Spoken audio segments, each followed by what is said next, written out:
Penta di Casinca, un village de Haute-Corse. Les racines de la langue. Avec Jean Rocchi, Fortuné Pini, poète en langue corse, et Jean-Louis Giovannoni, auteur de Ce lieu que les pierres regardent.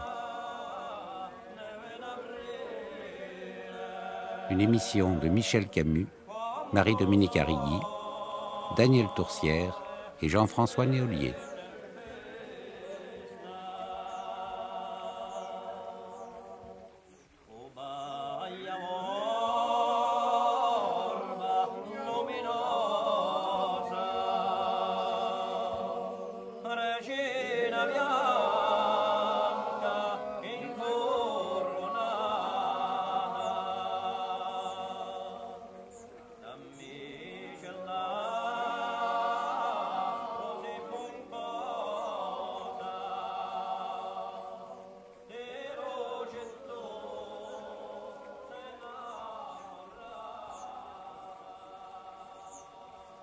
Il y a une prise en compte depuis quelques années de tout ce qui était expression en Corse. Jean Plus Rocchi. tard qu'avant-hier, ils étaient réunis au café. Vous savez que le café en Corse est un endroit où les gens se retrouvent volontiers. Et bon, ils ont chanté des paliers pendant 2 heures et d'autres chansons même. Mais alors, on ne peut pas parler d'expression généralisée comme il y a 50 ans ou plus. Hein. En fait, vous essayez d'arracher à cette langue quelque chose au niveau de l'expression, une musique. Au niveau de la matière sonore des mots, on trouve là une richesse incomparable. J'entendais avant-hier parler de la Corse à un poète. On lui demandait si la Corse était un pays de poésie. Et il disait énormément, oui, il faisait référence au ciel pur, à l'azur, au climat. Moi, je crois que la poésie, elle est ailleurs. On en crève de tout ce soleil et de cette verdure. La poésie est pas seulement dans les cieux, mais elle est surtout au niveau de la matière sonore des mots. Elle est au niveau de tout ce que les mots véhiculent de mémoire collective. Il y a quelque chose d'éclatant comme ça dans les cordes vocales corses, et je me suis toujours demandé si ça tenait à l'organe ou justement à la langue. Il y a un éclat de la voix qu'on ne rencontre pas ailleurs. Je me demande si ce n'est pas quelque chose de très caractéristique. C'est fort possible. Les Corses, à l'origine, sont des bergers. Ils vivent dehors. Il faut que la voix porte. Peut-être qu'à la longue, au cours des siècles, cette langue-là et les organes également de ceux qui la parlent se sont adaptés. Mais je pense qu'il rentre aussi dans cette manière de dire les choses tout ce qui est latin et tout ce qui est méditerranéen en général.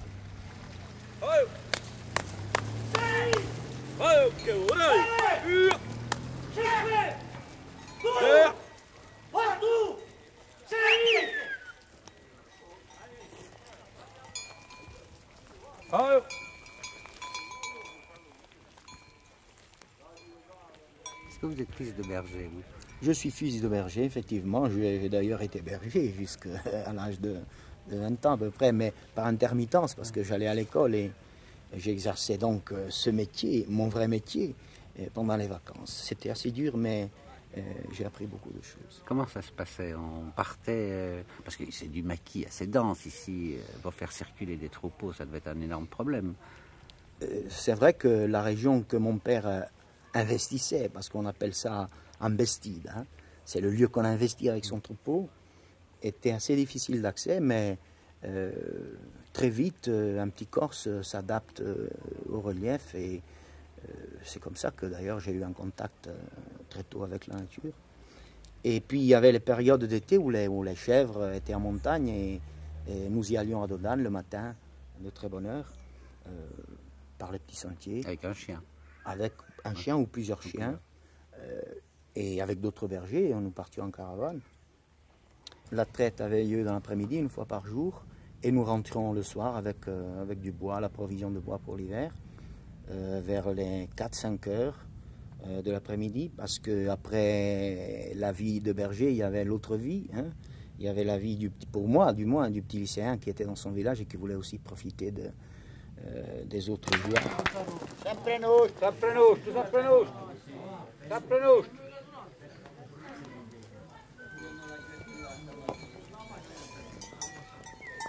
E sempre nous. Allez, Odouma.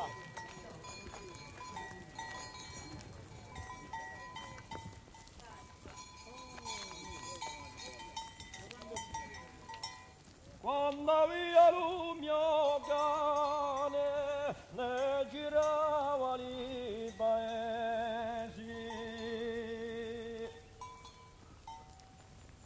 e faceva grugiare cagne, bagnava i miei mesi. Ne volevano una razza i corsi con i francesi.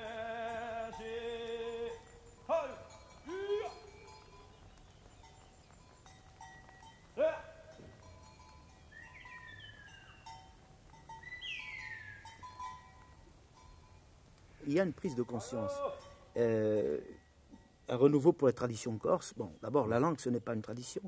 La langue, c'est le vécu quotidien des Corses, c'est leur expression naturelle. La langue corse, c'est l'expression naturelle des Corses. Là, il n'y a pas de tradition, il n'y a pas de la langue avant et la langue après, il y a la langue toujours.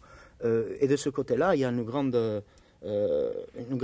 déperdition de la capacité à s'exprimer en langue corse. Alors, c'est pour ça que cet effort, on essaie de le mettre à l'école et d'essayer de généraliser cet enseignement, parce que les enfants ne la pratiquent plus couramment comme avant, et ça nous pose un sacré problème. S'il s'avérait que demain les enfants de la Corse ne parlaient plus la langue corse, alors nous aurions vécu un de ces drames affreux, une perte irréparable. Et il y a un problème d'être là qu'il faut résoudre. Le problème de l'avoir en Corse est aussi important, mais c'est le problème d'être qui est fondamental.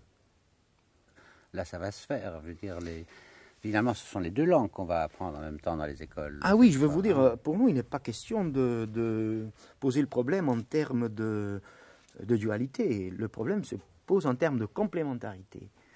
Il n'est pas admissible pour des Corses que leur langue ne soit pas enseignée dans leur pays, dans le pays où elle vit. En plus, c'est une île qui a des frontières bien délimitées, il y a une tradition historique, il y a un peuple qui est vivant, qui a toujours assumé et ses contradictions et toutes les luttes qu'on lui a imposées. La langue corse fait partie de la vie de la Corse, mais la langue française aussi fait partie de la vie de la Corse. Pour nous, le problème, donc, c'est un problème de chercher le point d'articulation où les choses deviendraient possibles dans les deux registres. Bon, après, on verra, mais pour l'instant, notre problème, c'est celui-là, hein, permettre à la langue corse de retrouver sa vigueur et de pouvoir, si vous voulez, avoir les mêmes chances de vie et de développement que la langue française. Et parmi les poètes qui écrivent ici, qui habitent la Corse, il y a des gens qui écrivent encore à la fois en français et en corse, puis d'autres qui ont basculé, qui n'écrivent plus qu'en corse. Moi, je n'écris pas en français, en langue française. Je ne sais pas pourquoi, je ne me suis pas posé la question. Si le besoin s'en fait sentir, je vais sans doute essayer de résoudre ce problème. Mais il y en a qui s'exprimaient en langue française parce que il n'était pas de bon augure de s'exprimer dans la langue corse, elle était considérée comme dialecte. Alors, le cheminement doit être différent selon les individus. Il y en a qui ont sans doute choisi d'autorité, par militantisme, de ne plus écrire qu'en langue corse. C'est leur problème. D'autres ont senti sans doute que cette part de leur identité étaient agressés et ils ont trouvé là une compensation et ils ne trouvent plus le temps ou le besoin fondamental d'écrire en langue française. Bon, pour ma part, moi j'écris très peu d'ailleurs. Ce que j'écris, et j'écris surtout de la poésie et notamment pour les enfants, je n'éprouve le besoin que de l'écrire en langue corse. Mais il n'y a de ma part aucune volonté de faire les choses, si vous voulez, à l'encontre de la langue française. Pas du tout. J'écris toujours, j'écris encore, et je continuerai à le faire de manière traditionnelle. Mais l'autre problème qui se pose à moi, c'est de trouver une expression différente. Et je sais très bien que cette expression nouvelle n'est pas pour l'instant intégrable par la majorité de ceux qui lisent le corse, mais par contre je sais qu'elle est intégrable par tous ceux qui écoutent le corse et qui le comprennent et qui le pratiquent. Et là je crois qu'on va retrouver par le biais de l'écrit, ou il faudrait retrouver par le biais de l'écrit, une expression orale de la poésie, mais qui prendrait en compte des formes tout à fait neuves, qui pourraient paraître comme des formes éclatées, mais qui existaient déjà, mais qui n'ont pas été encore portées, si vous voulez, à la lumière, qui n'ont pas été encore mises à jour. Elles sont dans la langue, il faut les faire apparaître. Vous savez, le statut de poète, je ne sais pas si je dois l'accepter même pour moi, parce que les gens disent, bon, vous êtes poète.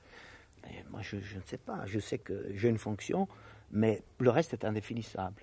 Il m'arrive d'écrire et de sentir les choses d'une certaine manière. Bon, seulement, il y a ceux qui se disent poètes ou qu'on dit poètes et qui, eux, sont des références du concept d'avant, si vous voulez. On dit un tel est poète parce qu'il chante et il construit une expression avec des rimes et qu'il a des thèmes connus depuis toujours par les Corses. C'est vrai qu'il y a de la poésie dans ce que ceux de la tradition disent et que c'est notre source à tous, sont nos racines poétiques. Mais oui, là, il n'y a pas de renouvellement de la langue. Ce qui vous intéresse, c'est la création de formes, d'une certaine manière. De formes, de couleurs et de matière sonore, de musique.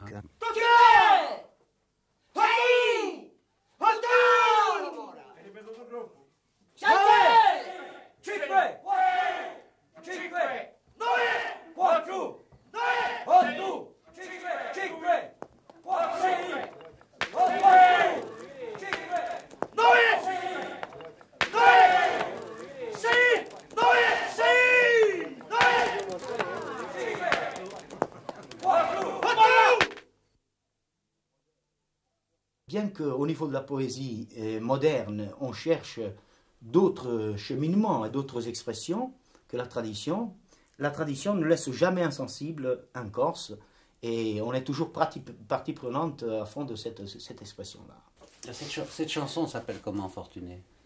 Lamento de mon chien. Et, enfin, comment on dit en français, complainte de mon... Non.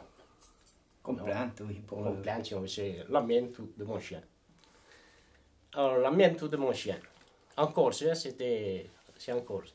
Quando avanza il mio cane, alleva tu con tanto stento e può dare l'umidado, oye quanto mi ne pento.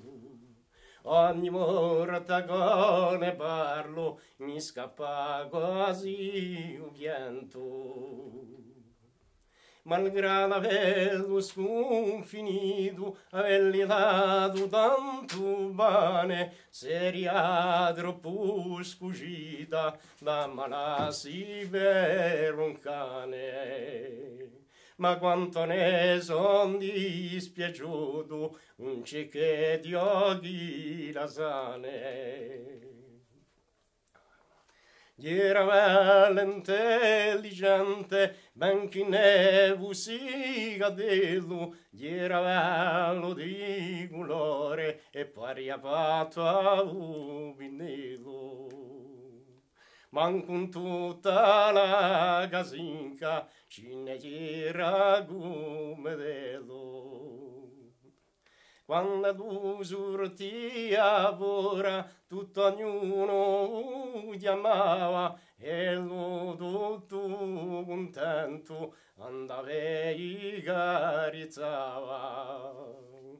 Avevo sguardo d'un cristiano, tutto giustoso non parlava. Avale chi l'ha giurato a Paolino Leonelli, ha giugacciato li paese, io quello di Zitelli. Chi darà mano la sera, ne era sempre Gunelli. Quando li basso davanti, di manego me di sera, dal rigreto conaggio, sento mio cuore chi si sera. E che l'uomo abbia appartenuto, mi si pare manco più vera. Quando ne vargua la vigna, dove l'è stato allevato, senza sua compagnia, mi guardesse sbandonato. Un mi guidava di un passo, l'ha sempre allumerato. Anche quando so di riposo e chi ruga faru mi piglia, o goneve a mamma, che l'olisa assomiglia. Mi si pare che lo manchi un membro della famiglia. Di boichi di padrone e di casa n'ha cambiato, un di luce più bello, benché non sia maltrattato. Poi sempre sotto alla catena, come un vero condannato.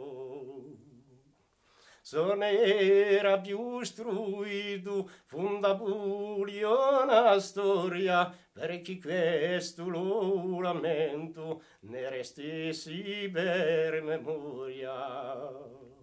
Ma quanta dalle cani, un mi ne venera più voglia.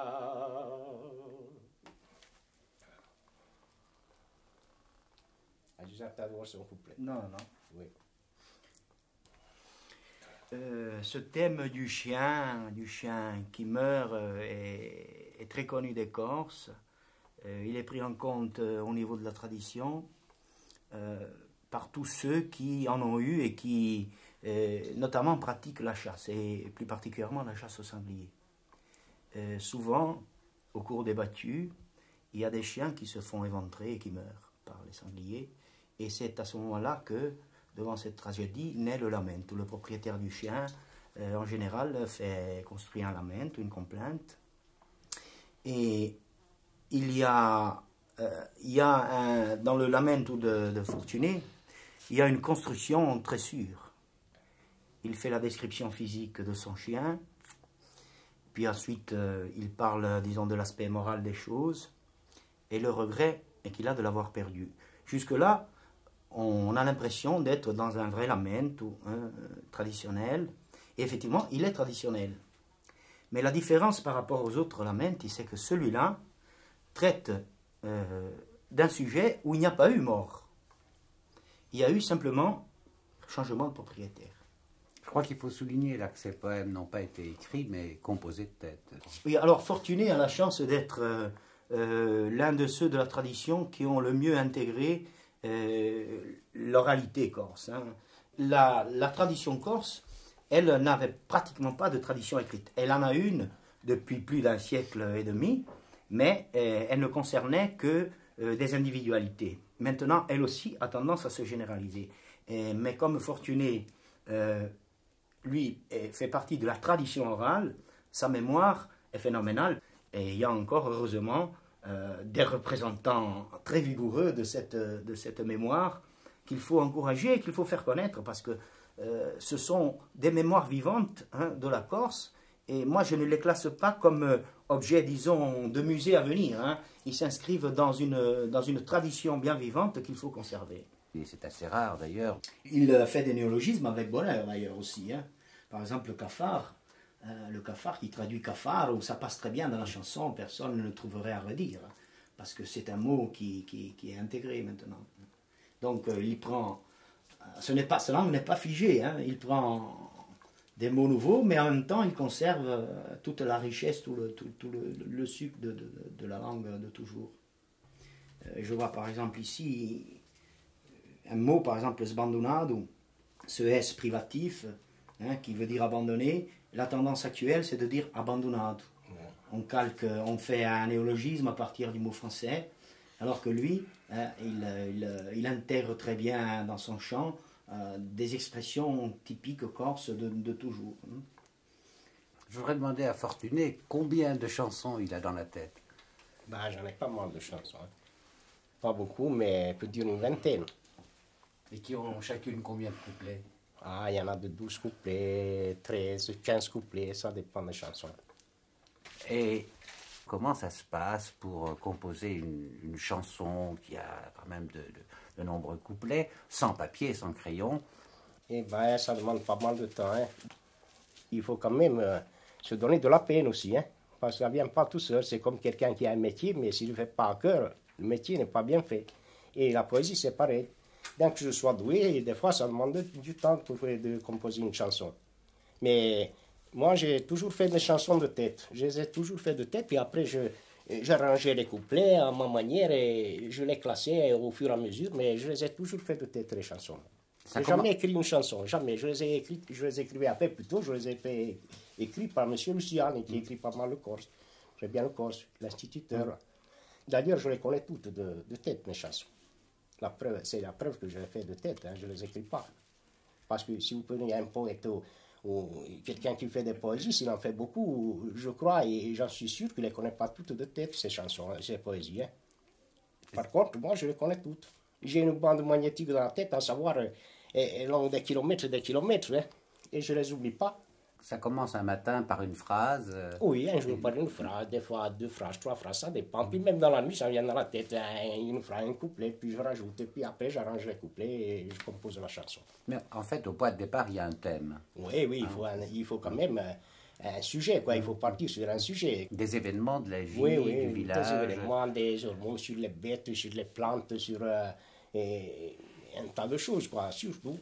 Est-ce qu'il y a un nom en Corse pour désigner ce type de chanteur? Ce type de chanteur, on ne parle pas de chanteur. Dans ce cas-là, on parle de poète.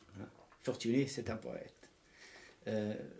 En général, celui qui chante en rime, qui donne un verso, une mélodie à son chant, et qui réussit des prouesses telles que le fait Fortuné, est reconnu par la communauté comme étant un poète. Alors, bon, maintenant, avant tout, je vais chanter Paesi sbandonati, village abandonné. Hein? Vous donnez un peu l'idée des villages abandonnés. Ça, c'est une chanson qui évoque le temps d'avant la Deuxième Guerre mondiale, où les Corses pratiquement essayaient de se suffire à eux-mêmes, notamment en exploitant la forêt de châtaigniers et d'oliviers. Paesi sbandonati, tutta cinti di macioni, si vede cava benetti, bende piuristagli e fargoni, e si restano in capelli, la livegu i bulloni. Si sossera a destrare per andarmi alle giardine, vanno di male i vorni, i frangivole e moline. Un si mangia più pulenda, fritellene e pisticine. Ma loro s'userà un giorno che lo passerà fiammone e lo si chi farà presto di riduce tutto in carbone. Ma se la manona grisa stringere mu cinturone. non ci firmerò meglio, resterà più che la terra, ma la nostra negligenza ci bueria gusta cara. Ci siamo già scordati, o corsi di l'ultima vera. Con l'oriecula verina, tanto ci siamo difesi, c'è caccia tu avame, levi le per i paesi. So cinesi moderati e gradusi ai genuesi. Ancuso maraziata venne, con quella grisa tremenda, mattina, mezzogiorno e sera, gli era la stessa merenda. Ferinato castagnaci, frittelle, fritoli o bulella. Davamo mangia ai sumeri, ai burcelanca le alline, davamo mangiare le mule, a capre, pecore e bacine. Ma di poi stu progresso, tutto ne è venuto a fine. E per chi con stu progresso vivi in un mondo nuovo, ma siamo stati incapaci di daneso che mudrò. C'è da greci i corsi, sono morti tutti in Ponte Nuovo. A Broaghi dicono, venuti dall'Algeria, sono tutti affrubriato, da Oniva a Bastia. Per chi l'aria di la biaglia, a noi astri non ci piaceva. Un cipallino di travaglio, chi di un grande resonore, ai vecchi e ai pensionati, chi ci pensa c'è un fattore. E i giovani dava un l'anno che cue vitture. Ma i gasciona ferina son biodi, in leggiare c'è fiore e verdura, i stacivere e paglioli, se sposti per guernitura. Ma dillo è di la verina, nessuna più primura. Gli finita per i bulloni, la livegule giardine, gli è finita per i vorni, i frangivole e muline.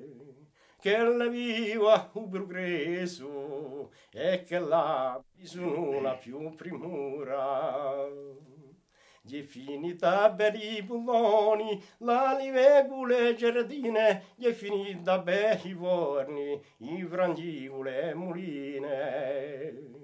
Che la viva un progresso e che la dorga così.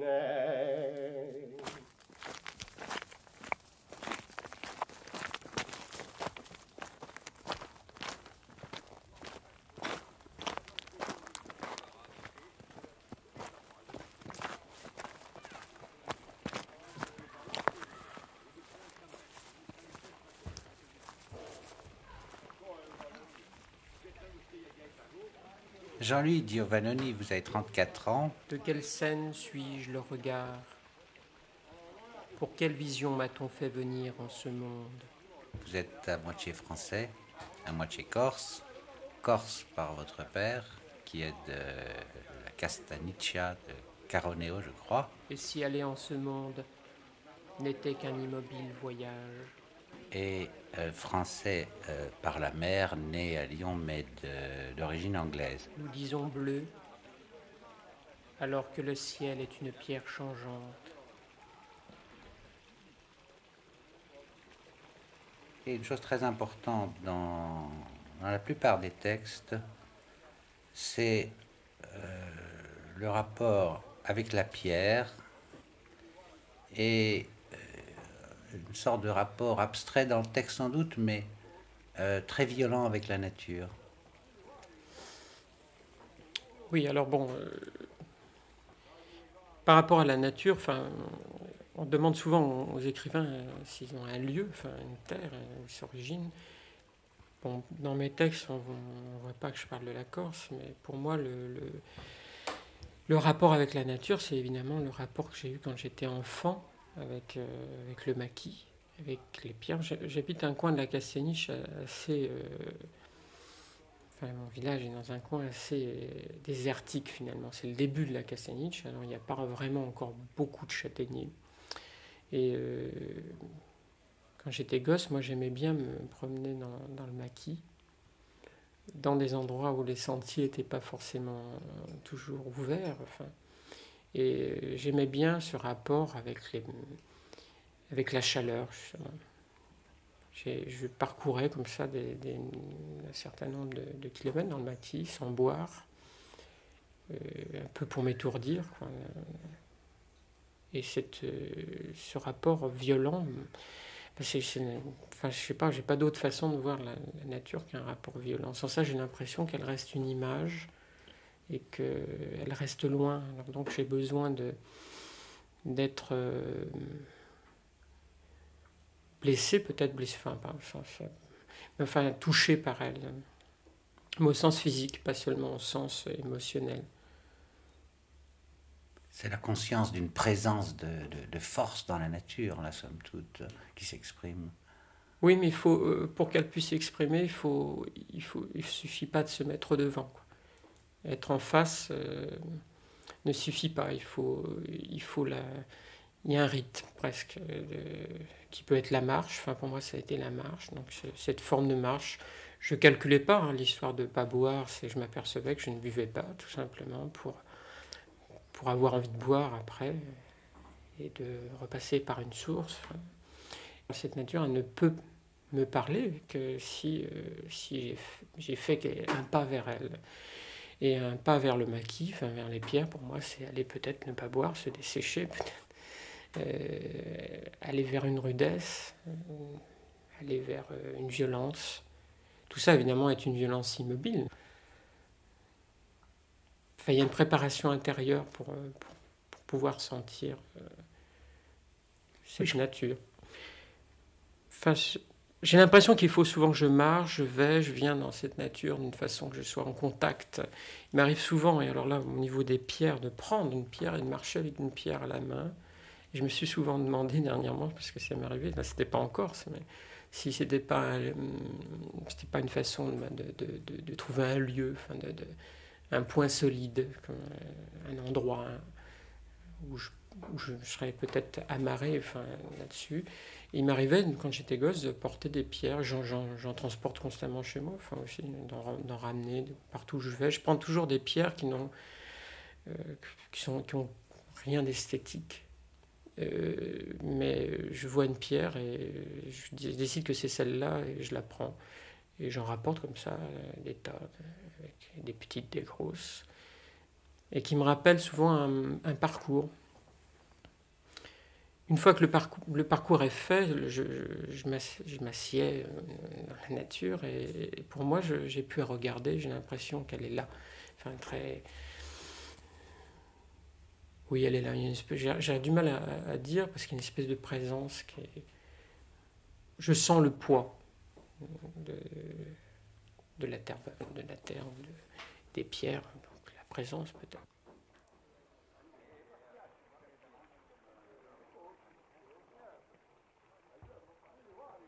Tu dis pierre, et c'est l'insaisissable de la pierre qui passe en toi.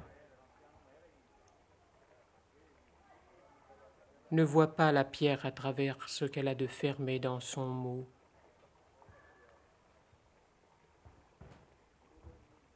Et s'il n'y avait pour la pierre que le mot pierre pour lui donner un lieu.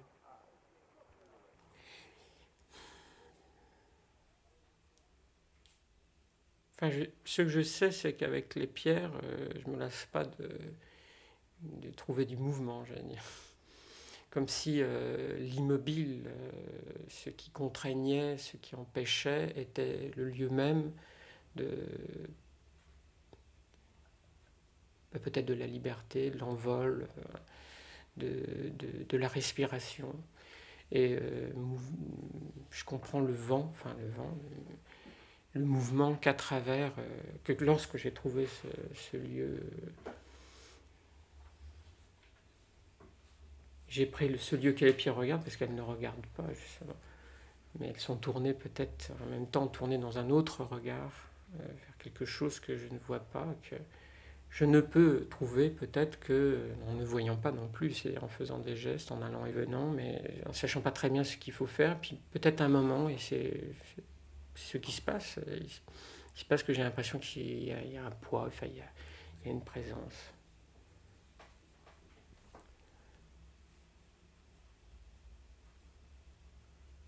C'est compliqué, enfin, pour moi, l'immobilité, c'est à la fois le lieu d'un autre mouvement, mais d'un mouvement qui est dans... Enfin, c'est là que je réfléchis le plus en ce moment. C'est un autre mouvement dans un autre temps, mais un autre temps que le nôtre. Comme si nous étions un mouvement et que la pierre avait un mouvement, mais d'une élasticité dans un temps qui n'est pas qui est pas le mien, enfin, qui n'est pas le nôtre. Et tout ce monde suspendu dans l'invisible qui cherche son propre regard. Celui qui se tait cherche le lieu de son absence.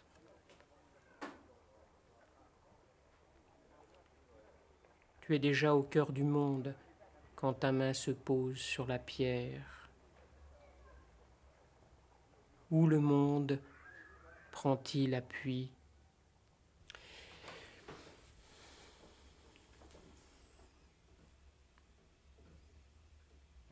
Les pierres ou l'immobile m'apparaissent, les pierres m'apparaissent comme le centre, comme le centre, et nous les gestes, les paroles, les mouvements de ce centre. Et que nous sommes leur vent peut-être. Ce qui est assez frappant, c'est que l'eau n'apparaît pas dans les textes. Parce que bon, je crois que l'eau c'est nous. Enfin, c'est nous, l'eau, c'est le mouvement, c'est le liquide, c'est les pierres sont dans le chemin au-delà de la soif, au-delà de la demande justement. Donc, dès qu'on demande de l'eau, on en demande encore plus. Alors, je crois que c'est quelque chose qui appartient à l'homme, enfin à tout ce qui bouge l'eau et non pas à l'immobile. Enfin, j'appartiens donc à une région où il y a des problèmes d'eau parce qu'il y a de la sécheresse et on se la partage. Et celui qui ne la partage pas vraiment est mis au banc du village. Enfin, ça peut aller très loin. Dans l'histoire de ma famille, il y a eu des histoires de partage d'eau comme ça. Et un de mes oncles a tué quelqu'un parce qu'il prenait l'eau. Après, il était à Cayenne. Mais ça m'a toujours frappé. Je garde cette histoire parce que je pense que pour moi, la Corse, c'est la quête de l'eau, mais à travers un parcours terrible.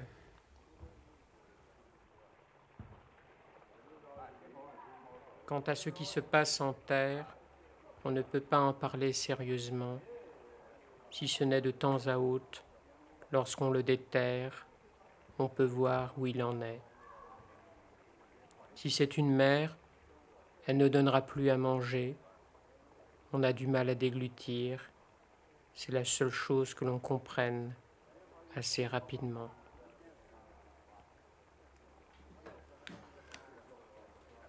On la fera revivre à notre façon, sans cette peur. Son corps sera loin, on pourra parler, les mots, ça ne pourrit pas.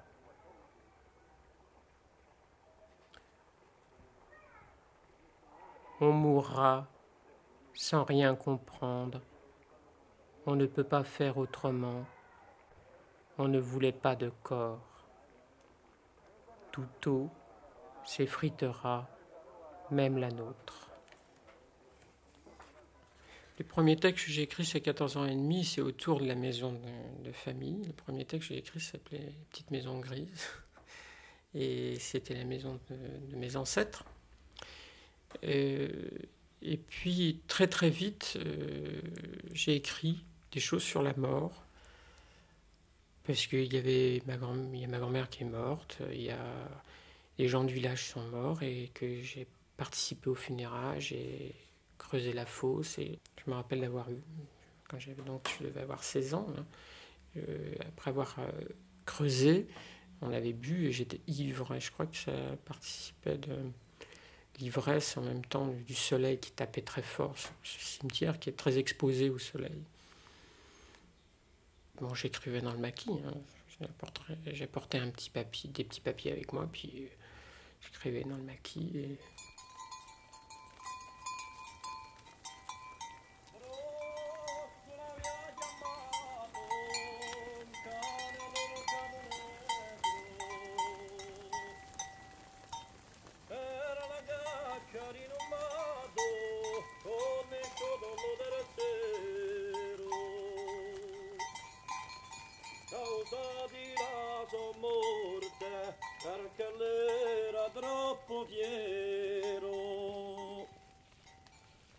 Parmi les mots que tu écris, y en aura-t-il un seul qui t'ouvrira le chemin de ce que tu ne peux voir? Quand seras-tu en toi comme vent dans le vent? Quand prendras-tu enfin ta ressemblance?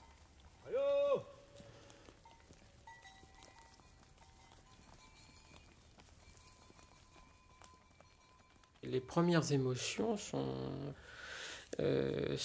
dues vraiment au chant.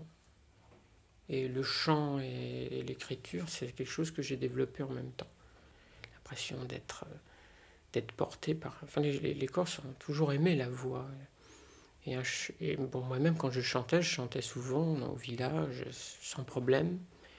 Et parce que c'était un plaisir, quoi. Ça faisait partie des soirées. Enfin, on chantait comme ça sur la place du village ou en plein maquis, hein, plusieurs. Et il y a beaucoup, moi j'avais beaucoup de copains qui avaient des très belles voix de ténor ou de baryton. Et c'est naturel, j'allais dire, là-bas. Et je crois que j'avais l'impression de dire plus de choses, pour moi, à travers la voix qu'à travers les poèmes, qui sont finalement silencieux d'une certaine façon, lorsque j'écris, j'ai besoin de les lire. Alors, la voix, effectivement, est importante. Mais enfin, chez moi, c'est douloureux, d'autant plus que ma propre voix est une voix très retenue, et que, comme si j'avais peur de la sortir, de la laisser aller. Et il y a un rapport, sans aller très loin, entre le fait d'avoir des textes très resserrés, très tenus comme ça, avec une voix intérieure, et puis ma voix. Moi, j'ai l'impression qu'il y a un rapport très étroit. Mamma risponde un po'.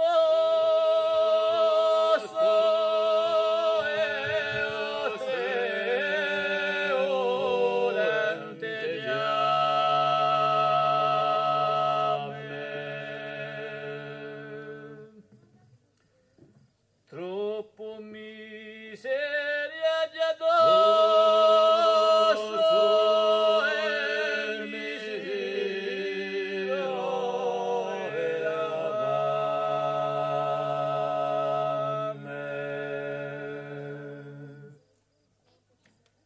So prigioniero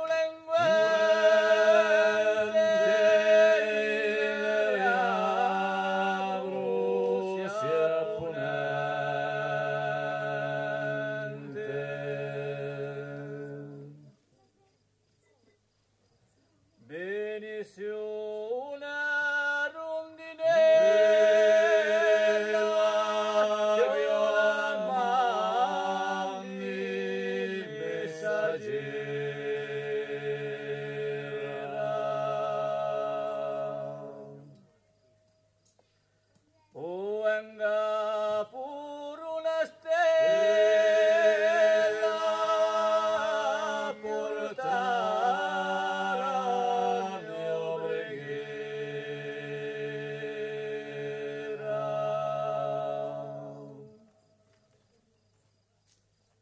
E mio bene, lo mio amore, per suoi m'amore.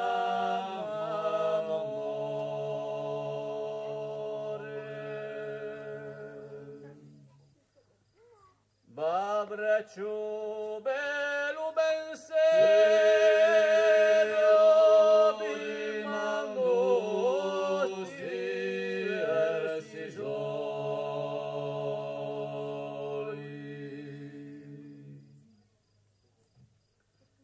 dicendo so prigioniero che tu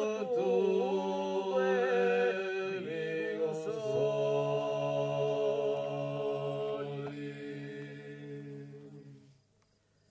Mamma la ostra tristezza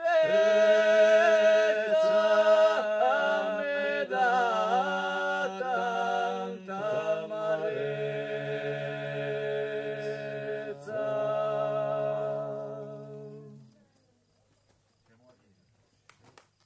Lorsque j'étais petit, enfin, je m'acharnais à vouloir parler, à répondre à ma mère, j'allais dire à ma grand-mère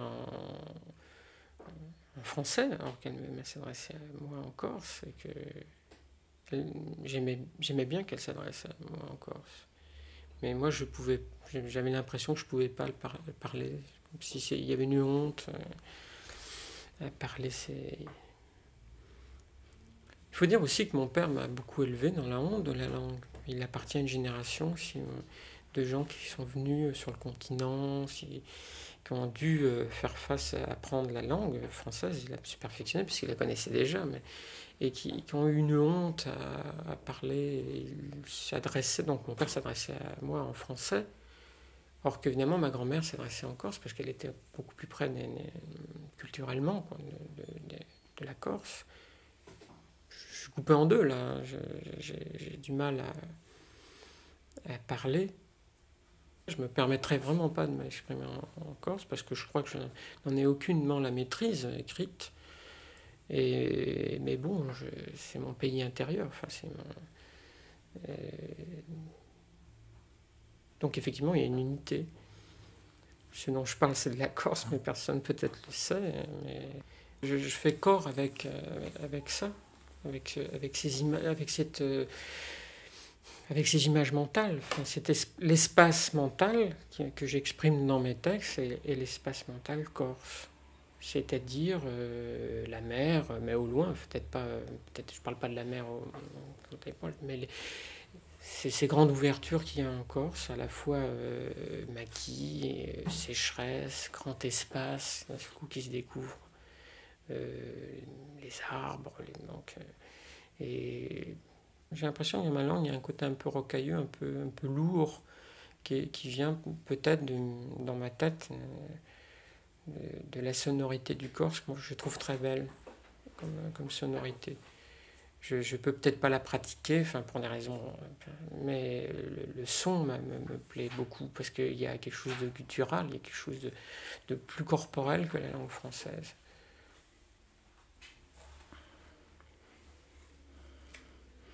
Enfin moi je sais qu'il fait le côté lapidaire n'est pas quelque chose en dehors de la culture corse. Quand j'étais petit, il y avait beaucoup de vieux qui s'exprimaient par des sentences, un peu comme des maximes, et tout ça était très ramassé, très court et intraduisible presque. Et je crois qu'en Corse, on n'aime pas beaucoup les gens qui parlent beaucoup, ils badalou, tout ça, les paroles sont vaines, ne sont pas portées par l'essentiel. Mais ça ne s'acquiert pas tout de suite. Il y a un côté très ramassé aussi dans les histoires. On ne peut pas dire que les histoires corses, enfin celles que j'ai entendues, s'expriment dans un extrême lyrisme. Je trouve qu'il y a une retenue, il y a une dignité, on pourrait parler même du terme de dignité. On ne se laisse pas aller comme ça, moi j'ai l'impression. Et ça, c'est ce que je ressens des Corses. Enfin, si on me demandait qu'est-ce que c'est qu'un Corse, je parlerais tout de suite de dignité. Je ne parle pas au niveau moral, je parle au niveau même physique. J'ai toujours l'image de certains vieux Corses très dignes, parlant très peu, et disant de temps en temps quelque chose de l'ordre d'une vérité. Et tout ça était extrêmement ramassé et pas du tout lyrique. Moi, je pense qu'on ne parle pas pour rien dire. Et quand on ne parle pas pour rien dire, ça veut dire que ce qu'on va dire tient lieu de point de repère pour la vie, enfin pour quelque chose d'intérieur. Et que ce que j'ai entendu quand j'étais enfant, c'était ça. Enfin, quand ces vieux Corses parlaient, il y avait du silence autour, et ils disaient quelque chose et on ne commentait pas. Il n'y avait pas de commentaire. Il y avait une phrase qui était dite, et puis on passait peut-être à autre chose après, 2 minutes après, mais il n'y avait pas de commentaire. C'était bon. Et ensuite, il y a... Je pense qu'on ne parle pas pour rien dire, et que le texte est un lieu qu'on se donne, donc un lieu où on peut, comme une terre, enfin comme un lieu où on peut vivre. Et peut-être pour ça que la pierre est importante aussi chez moi. Enfin, on met une pierre à un endroit et elle doit y rester. Enfin, c'est un repère. Moi, il y a toujours quelque chose qui m'a frappé dans les terrains en Corse. On les délimite par une pierre plate, levée. C'est le point où on sépare les choses, c'est-à-dire les deux terrains. Mais aussi, enfin, dans ma région, on enterre les gens, on met une grande pierre plate à la tête et une petite au pied. Et c'est l'espace encore délimité du mort, c'est sa terre à lui. Il y a des monticules de pierre qui, quelquefois sur le bord de chemin, montrent un endroit, indiquent un endroit où s'est passé quelque chose d'important, quelquefois un meurtre, quelquefois quelque chose de violent, désigne par les pierres. Et moi, je crois que les mots, moi j'ai l'impression que mes phrases, j'ai envie de donner un lieu à quelque chose, à des, comment dire, pas des stèles, mais un peu. Enfin, il y a une mémoire là.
Penta di Casinga, un village de Haute-Corse. Les racines de la langue, avec Jean-Louis Giovannoni, Jean Rocchi et Jean Lorelli, Fortuné Pini. Une émission de Michel Camus, Marie-Dominique Arrigui, Daniel Toursière et Jean-François Néolier.